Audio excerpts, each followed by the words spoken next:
Welcome back to Weekend Smile. I think this is like one of my favorite parts of the show, right? I think you know why. It's all about weekend eats. And if you're looking to jazz up your bagels for breakfast, I don't know, maybe, right?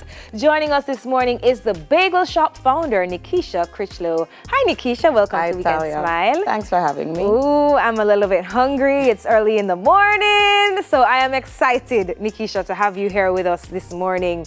So why did you decide to open a bagel shop right here in Jamaica?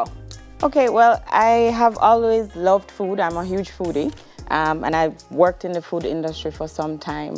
But the idea to open a bagel shop was actually my husband's idea. Okay. And so when we got offered this location, we jumped at it. Okay. And started the bagel shop. Was there something else that you wanted to achieve? Because did you find that we didn't have something like this in the market? Was it more like cafes? Was it more like, you know, I don't know? Yeah, definitely it's a niche. We don't have any only, you know, bagel shops in Jamaica. We do have, as you said, cafes that sell bagel sandwiches, but nobody sells just bagels. Just bagels. And we decided it would be a good thing to do. Yeah, I mean, entrepreneurship always, well, persons always try to become an entrepreneur because, you know, they want financial independence as well. So was that something that kind of helped to propel you to open it as well?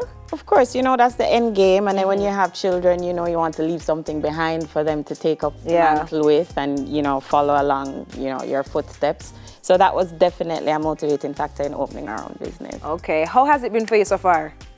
Not bad. I mean, the response has been great. It has been a difficult journey for a lot of different reasons, you know, including opening a business during COVID. Oh, wow. You know how that is. We had planned to open in March of 2020, and in that exact month, as you know, COVID hit. So we had to delay it for some time. And then one day I got up and said, you know what, let's just do it. Yeah.